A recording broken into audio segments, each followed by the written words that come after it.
Good morning, dear hearts. We are at lesson 169. By grace I live, by grace I am released. Grace is this amazing word that has multiple meanings and definitions in this world and also within this course. Not that it has multiple meanings in this course, but it's not necessarily well understood. The lesson starts by saying that grace is an aspect of the love of God which is most like the state prevailing in the unity of truth.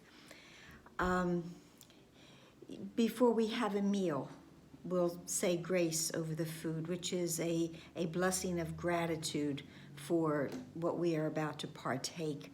Grace is an aspect of beauty in this world, and we say that people walk in grace. Especially there have been many people who have been on this world that we say are so filled with grace, not only in their physical appearance, but within the soul of who they are and how they have blessed the world with their grace and their kindness and their goodness.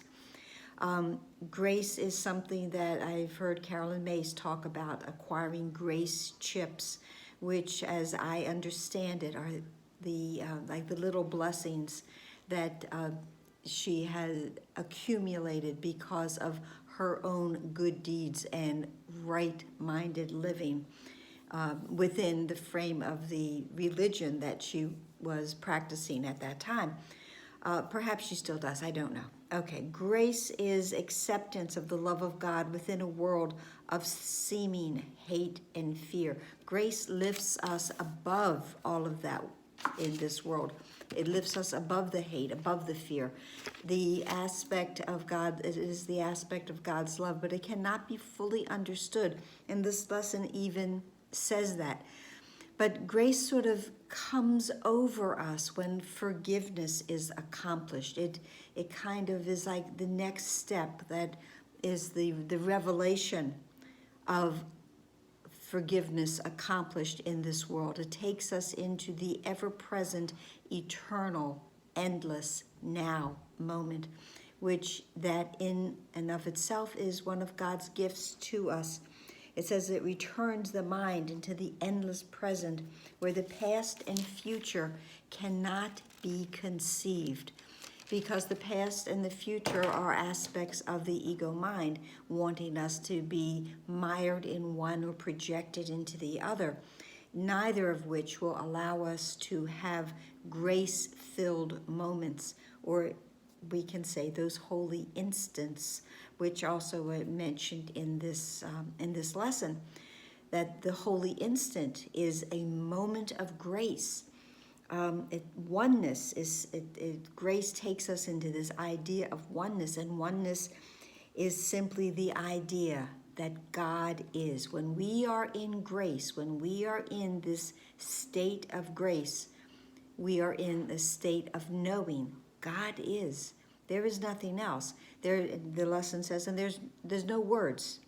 Okay, when we go into a space of just simply being in the God is moment, we are filled with that grace. We are filled with that peace. We are filled with the knowing of who we are and that we are indeed part of that oneness of God. They're doing something outside. Sorry, startled me. This lesson has this wonderful line that says, there is no need to further clarify what no one in the world can understand. And it's well worded, because in this world, we cannot understand grace. We kind of see it, but we don't really understand it. Grace is that aspect of taking us beyond this world into that revelation, into the space where forgiveness has cleared the way for the recognition of grace. We experience grace, and we experience in those holy instants when what we see and what we are indeed the face of Christ. We see the face of Christ in everyone else, and it is reflected back to us. It says that grace is the final gift of salvation that is being bestowed upon us. It says, what is the face of Christ but his who went a moment into time, timelessness, and brought a clear reflection of the unity he felt, an instant, and back to bless the world. With every holy instant that we experience a moment of grace. And what we do when that instant is over, because right now they only last an instant, that's why they're called that. But with each one that we have, we become so grateful, but we return with that experience. We return with the memory of that grace-filled moment. And with that, we have it to extend to all of our brothers. The lesson ends by saying, our learning goal today does not exceed the prayer, and the prayer that ends this lesson. Yet in the world, what could be more than what we ask this day of him who gives the grace we ask as it was given him? So we ask the Christ for these gifts of grace. We ask for this revelation. We ask for the grace. We ask for the experience of the holy instant, grace-filled. And the lesson ends by saying, by grace I live, by grace I am released, by grace I give, by grace I will release. Again, the giving and the receiving are one for all of us and always will be.